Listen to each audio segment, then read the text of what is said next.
Hello मेरे प्यारे बच्चों, आज मैं आप लोग क्लास 10th के लिए भूगोल का ऑब्जेक्टिव लेकर आया हूं, जिसमें मेरा प्रयास है कि प्रथम पाठ से लेकर 4 पाठ तक आपको एक वीडियो में हम बता दें।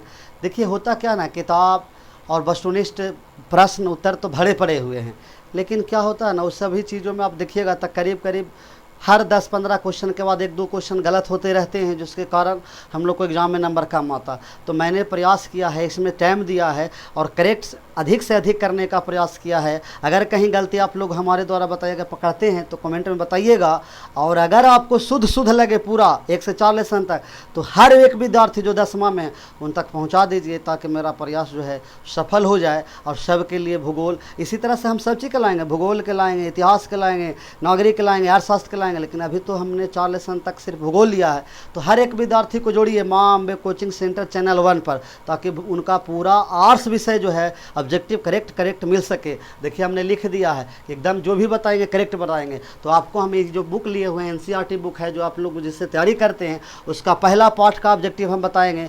कुछ ऑब्जेक्टिव मैंने अलग से चुन के उस पाठ से ही बनाया है, और कुछ जो ऑब्जेक्टिव आपका जो चैप्टर में दिया हुआ है। तो पेज नंबर 12-13 आप लोग निकाल लीजिएगा और देखिएगा प्रथम पाठ के लिए। और देखिए चूंकि जो ऑप्शन करेक्ट रहेगा ना उसी को हम आंसर बताएंगे, बाकी ऑप्शन हम नहीं पढ़ेंगे क्योंकि लंबा वीडियो हो जाएगा, 4 पाठ को एक में लेना है। तो देखिए कोयला किस प्रकार का संसाधन है, तो कोयला अनवकरणीय संसाधन है, ऑप्शन ए सही चला जाएगा। सौर ऊर्जा कौन सा संसाधन है, ऑप्शन बी सही हो जाएगा। पुनः पूर्ति योग तट रेखा से कितने किलोमीटर क्षेत्र सीमा अपवर्जक आतरी क्षेत्र कहलाता है, तो ऑप्शन बी सही हो जाएगा। दूषावेनेम डाकुओं की अर्थव्यवस्था का संबंध है संसाधनों के अनियोजित विदोहन से, ऑप्शन बी सही हो जाएगा। और 5वां देखिए, समुद्री तट में राजनीतिक सीमा के कितने किलोमीटर क्षेत्र तक राष्ट्रीय समता निहित है, तो ऑप्शन डी 19.2 किलोमीटर सही हो जाएगा। तो देखिए हमने प्रयास करके आप लोग के लिए बनाया है, तो वीडियो को शेयर करिए, हर लोगों तक 10वां के विद्यार्थी तक पहुँचाइए, माँ अम्बे कोचिंग सेंटर चैनल को सब्सक्राइब कीजिए। यही मैं हम आप लोग से गुरुदक्षिणा के रूप में मांग रहे हैं, और यहाँ चैनल पर सब चीज़ तो फ्री ही है, तो बस शेयर करिए, फ़ायदा लोगों को पहुंचाइए। देखिए फिर अलग से मैंने लिया है, उसको आप लोग को हम सुना देते हैं। संसाधन होते नहीं बनते हैं, संसाधन होते नहीं बनते हैं कि इनका कथन है। ऑप्शन रहेगा तो आप जिमरमैन एक थे, उनका ही कथन था, जिमरमैन में आप सही मारिएगा। हमारे पास पेट भरने के लिए बहुत कुछ है, पेटी भरने के लिए कुछ नहीं है, किनका कथन था, महात्मा गांधी का। किनका कथन था, महात्मा गांधी का। नर्मदा बचाओ अभियान किसने चलाया था, मेघा पाटेकर। नर्मदा बचाओ अभियान किसने चलाया था, मेधा पाटेकर। चिपको आंदोलन किसने चलाया था, तो सुंदरलाल बहुगुणा। सुंदरलाल बहुगुणा। विश्व पर्यावरण दिवस कब मनाई जाती है, तो 5 जून। तो ये मेरे पहला चैप्टर का जो ऑब्जेक्टिव रहा वो रहा। अब मैं पाठ 2 आप लोग के लिए लेकर आया हूं, जिसका नाम है प्राकृतिक संसाधन। पेज नंबर आप लोग निकाल लीजिएगा 27, और सुनिएगा ध्यान से। पंजाब में भूमि निम्नीकरण का मुख्य कारण है, पंजाब में भूमि निम्नीकरण का मुख्य कारण है, इसका उत्तर हो जाएगा डी अधिक सिंचाई। सोपानी कृषि किस राज्य में प्रचलित है, ऑप्शन हो जाएगा डी उत्तराखंड। किताब में कुछ रहे यकीन करिएगा, सही है, करेक्ट है। हमने खोज करके इस बुक से मेहनत करके आप लोग के लिए बनाया है। अगर गलत करते हैं तो कमेंट में आप बताइएगा कि इसका सर ये होगा। मरुस्थलीय मृदा का विस्तार कहाँ है, तो राजस्थान। कहाँ है, राजस्थान मरुस्थलीय में। मेढक के प्रजनन को नष्ट करने वाला रसायन कौन है, तो हो जाएगा ऑप्शन सी एंड्रीन, ऑप्शन सी एंड्रीन। काली मृदा का दूसरा नाम है, काली मृदा का दूसरा नाम है रेगूर मृदा, ऑप्शन बी। इसके अलावा देखिए मैंने कुछ अलग भी लिया है, जैसे काजू की खेती के लिए कौन सा मिट्टी उपयुक्त माना जाता है, तो आंसर होता है लैटेराइट मिट्टी। कपास की खेती के लिए कौन सा मिट्टी सर्वाधिक उपयोगी है, तो वो होगा काली मिट्टी। या ऐसे भी दे सकता है कि काली मिट्टी में सबसे अधिक किस फसल को उगाया जाता है, तो कपास की खेती। फिर पूछ देगा कि वर्तमान में भारत में कृषि योग्य भूमि कितना प्रतिशत है, तो 54%। वर्तमान में भारत में कृषि योग्य भूमि कितना है, तो 54%। समोच्च कृषि कहाँ अपनाई जाती है, समोच्च कृषि कहाँ अपनाई जाती है, तो पवन ये समोच्च कृषि हो जाएगा पहाड़ी क्षेत्रों में, और पट्टिका कृषि तो ये हो जाएगा पवन अपर्दन वाले क्षेत्र में। पट्टिका कृषि पवन अपर्दन वाले क्षेत्र में और समोच्च कृषि होगा पहाड़ी क्षेत्रों में। तो ये आपका दूसरा लेसन रहा पार्ट 2। अब पाठ तीसरा देखिए जिसका नाम है जल संसाधन। पाठ तीसरा का नाम क्या हुआ? जल संसाधन। पेज नंबर आप लोग निकाल लीजिएगा 43, पेज नंबर 43, और ध्यान से सुनिएगा। बृहद क्षेत्र में जल की उपस्थिति के कारण पृथ्वी को कहते हैं। बृहद क्षेत्र में जल की उपस्थिति के कारण पृथ्वी कौन सा ग्रह कहते हैं? ऑप्शन बी सही हो जाएगा, नीला ग्रह। कुल जल का कितना प्रतिशत भाग महासागरों में निहित है? ऑप्शन डी हो जाएगा सही, 96.6%। देश को बांधों को किसने भारत का मंदिर कहा था? ऑप्शन ग सही हो जाएगा, पंडित नेहरू। प्राणियों के शरीर में कितना प्रतिशत जल की मात्रा होती है? तो वो होगा 65%, ऑप्शन सी अर्थात गा। देखिए हम ABC बोल रहे हैं लेकिन किताब में होगा का खा गा घा, तो ए के मतलब का, बी के मतलब खा, सी के मतलब गा और डी के मतलब घा। ABC हम बोल रहे हैं, ठीक ना, ध्यान रखिएगा। तो ऑप्शन सी हो जाएगा 65%। बिहार में अति जल दोहन किस तत्व के संकेंद्रण बढ़ा है? अति जल दोहन किस तत्व का संकेंद्रण बढ़ा है? तो ऑप्शन सी सही हो जाएगा, आर्सेनिक। इसके अलावा देखिए हम जो लिए हैं चुने हैं, प्राणियों में तो पूछेगा तो 65%, लेकिन अगर आपसे पूछ दिया कि पौधों में जल की प्रतिशत मात्रा कितनी होती है तो 65 से 99%, 65 से 99%। समुद्र में तो जान गए कि 96.6% जो है वो है जल लवणीय। और अलवणीय अर्थात पीने योग्य पानी कितना है, जिसको जीव जंतु पीते हैं, हम लोग पीते हैं, तो कितना प्रतिशत है? तो वो है उसकी प्रतिशत जो मात्रा है मात्र 2.5% जो है अलवणीय जल है, पीने लायक जल है। इसके अलावा और देखिए पूछ देगा आपसे कि एक व्यक्ति को प्रतिदिन कितना घन मीटर पानी की आवश्यकता है? तो एक व्यक्ति को प्रतिदिन 1000 घन मीटर पानी की आवश्यकता होती है। फिर आपसे पूछ देगा कि विश्व में सबसे अधिक वर्षा भारत के किस जगहों पे होती है? तो वो जगह है मेघालय राज्य के चेरापूंजी और मासिनराम। मेघालय के चेरापूंजी और मासिनराम जहाँ बहुत अधिक मात्रा में वर्षा होती है। तो ये हमारे तीसरा पाठ का ऑब्जेक्टिव रहा। देखिए चौथा लेसन जो है ना, चौथा लेसन के नाम देखिए है वन एवं वन प्राणी संसाधन। तो देखिए इसमें भी हमने कुछ तो इससे लिया है और कुछ अपने से बनाया है, और जितना भी हम बता रहे हैं ना, कोई कह भी सकता है कि इन्हें उन्हें से कर दिया। अब ध्यान से ना होगा तो NCERT बुक को घर के पढ़िएगा।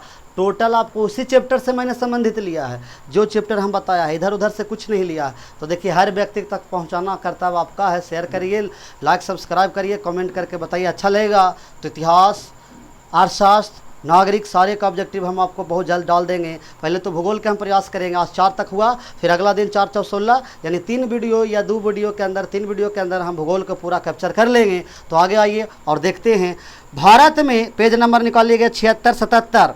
भारत में 2001 में कितने प्रतिशत भौगोलिक क्षेत्र में वन का विस्तार था? इसका सही आंसर हो जाएगा बी ख 19.27। वन स्थिति रिपोर्ट के अनुसार भारत में वन का विस्तार है, वन स्थिति रिपोर्ट के अनुसार भारत में वन का विस्तार है, उसका सही आंसर हो जाएगा ख 20.55% भौगोलिक क्षेत्र में, 20.55% भौगोलिक क्षेत्र में। देखिए कुछ लोग कह सकते हैं कि 20.6 होगा, लेकिन वो देखिए वो 2005 के अनुसार होगा। यहाँ हमको FCI के अनुसार पूछा है तो वो हो जाएगा 20.55। बिहार में कितने प्रतिशत भौगोलिक क्षेत्र में वन का फैलाव है? तो देखिए गाइड रोड में देखिएगा ना, तक कभी कभी लेकर 20%। बिहार में मात्र 7% वन क्षेत्र है। अब यही बढ़ रहा है अलग बात है, लेकिन 10% से कम है। तो ऑप्शन में हमारा 7 है, इसलिए हम 7 लेंगे, घा के साथ चले जाएंगे। पूर्वोत्तर राज्यों में 188 आदिवासी जिलों में देश के कुल क्षेत्र का कितना प्रतिशत वन है? तो 60.11 अर्थात ऑप्शन डी घा सही हो जाएगा, 6.11। किस राज्य में वन का सबसे अधिक विस्तार है? तो वह राज्य है Madhya Pradesh, C option C Madhya Pradesh. One संरक्षण एवं प्रबंधन की दृष्टि से वनों को वर्गीकृत किया गया है, इसका आंसर हो जाएगा ख 3 वर्गों में। 1951 से 1980 तक लगभग कितना वर्ग किलोमीटर वन क्षेत्र कृषि भूमि में परिवर्तित हुआ? तो उसका सही आंसर हो जाएगा ख 26.200। अब देखिए क्वेश्चन नंबर 8, संविधान की धारा 21 का संबंध है, तो इसका आंसर हो जाएगा क वन्य जीवों एवं प्राकृतिक संसाधनों के संरक्षण से। धारा 21 का संबंध है का वन जीवों तथा प्राकृतिक संसाधनों के संरक्षण से। अब देखिए अगला का रहा 9वां क्वेश्चन, एक एनजीओ की वानिकी रिपोर्ट के अनुसार 1948 में विश्व में कितने हेक्टेयर भूमि पर वन का विस्तार था? तो ऑप्शन ख सही हो जाएगा 4 अरब हेक्टेयर, 4 अरब हेक्टेयर। 10वां क्वेश्चन है, प्राकृतिक संसाधनों के संरक्षण 1968 में कौन सा कन्वेंशन हुआ? तो ऑप्शन ख सही हो जाएगा वेटलैंड्स कन्वेंशन। इनमें कौन सा जीव, क्वेश्चन नंबर 11, भारत में ही पाया जाता है? तो वो ऑप्शन ख हो जाएगा डॉल्फिन।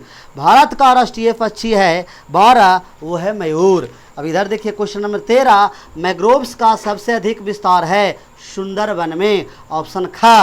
टेक्सोल का उपयोग किया जाता है तो कैंसर रोग के उपचार में। ऑप्शन ग। चरक का संबंध किस देश से है? तो वह देश है भारत। ऑप्शन ग। तो देखिए मैंने जितना भी ऑब्जेक्टिव आपको बताया है सब करेक्ट है। अगर आपको लगता है कि गलत है तो आप उसका प्रमाण दीजिएगा, हम उसको सुधार लेंगे, सब विद्यार्थी की भलाई हो जाएगा। कमेंट में बताइएगा। अब अगला हमने जो चुना है अपना मन से देखिए इसी चैप्टर में। अब जैसे पूछ देगा ना कि रेड डाटा बुक का संबंध किससे है, ऑप्शन अलग अलग डालेगा तो आपको मारना है संकटग्रस्त या अभावग्रस्त या विलुप्त हो रहे प्रजातियों से।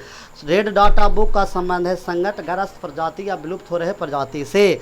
चिपको आंदोलन कहाँ चला था? उत्तर प्रदेश राज्य के टिहरी जिला गढ़वाल में। टिहरी जिला गढ़वाल में कब चला था चिपको आंदोलन? 1972। किसने चलाया था? तो पहला पार्ट में बताइए दिए, सुंदरलाल बहुगुणा। फिर है संजय गांधी जैविक उद्यान, यही चैप्टर में है, देखिए आगे भी है तो इस चैप्टर में है इसलिए हम बता दिए। संजय गांधी जैविक उद्यान पटना में है। और एक चीज़ और सबसे महत्वपूर्ण जो जानकारी है जो कि बहुत नॉर्मल है, आप लोग बताइए तो सबसे ज़्यादा विश्व में किसकी प्रजाति पाई जाती है? एकदम नॉर्मल क्वेश्चन दिए, बताइए तो कमेंट में करके कि भारत में सबसे अधिक प्रजाति किस जीवों की पाई जाती है। देखिए हम आपको बता देते हैं, भारत में सबसे अधिक जो प्रजाति है ना जो हमारी आँख से नहीं दिखाती है वो है कीड़ा मकोड़ा। सबसे अधिक कीड़े मकोड़ों की प्रजाति है जो आपको आँख से आपको नहीं दिखता है। अगला देखिए पूछेगा ना आपको कि भारत में धान की कितनी किस्म पाई जाती है? धान की खेती तो हम सब करते हैं, बिहार में भी होती है। ज़रा बताइए तो भारत में धान की खेती, धान की किस्म कितनी तरह की उपजाई जाती है? पूरे भारत की हम बात कर रहे हैं तो जान लीजिए, बहुत लोगों को कम की जानकारी है, आज जान लीजिए आप 50,000 से 60,000 धान के किस्म भारत में उपजाई जाती है। किसी को कहिएगा देखिए यकीन नहीं होगा, 50,000 से 60,000 धान की किस्म भारत में उपजाई जाती है। और याद रखिए भारत में पूछेगा ना कि कितने प्रकार के वन प्राणी, कितनी प्रजातियों के वन प्राणी पाई जाती है, तो उसकी संख्या है 81,000। कितनी है? 81,000 प्रजाति भारत में वन प्राणी पाए जाते हैं। अब अगला पूछेगा कि भाई बताइए कि भारत में जो वन जीवों वन पौधों की जो प्रजाति है उसकी कितनी संख्या है? तो वो हो जाएगी 47,000। तो इसमें देखिए मैंने दो को बताया, धान के किस्म 50,000 से 60,000 वो ध्यान रखनी है। तो देखिए 1 से 4 तक मैंने इस एनसीईआरटी बुक से आपके प्रयास किया। सही सबसे बड़ा चीज़ क्या है कि सही उत्तर दिए। किताब में कुछ रहे आप उस पर मत जाइएगा। अगर हमारे पढ़ाए गए चीज़ों पर अगर डाउट हो तो अपने टीचरों से आप पूछ लीजिएगा कि क्या सर ये सही है कि किताब सही है। क्या होती है ना किताब में कि छापने मिस प्रिंट हो जाता है, वो भी जानबूझ के गलती ना करते हैं। तो गलती अगर याद करके चल जाएंगे परीक्षा में नंबर कट जाएगी। तो हमने 4 तक आपको बताया करेक्ट, तो इसको सब तक पढ़ाइएगा, शेयर कीजिएगा। जय हिंद दोस्तों।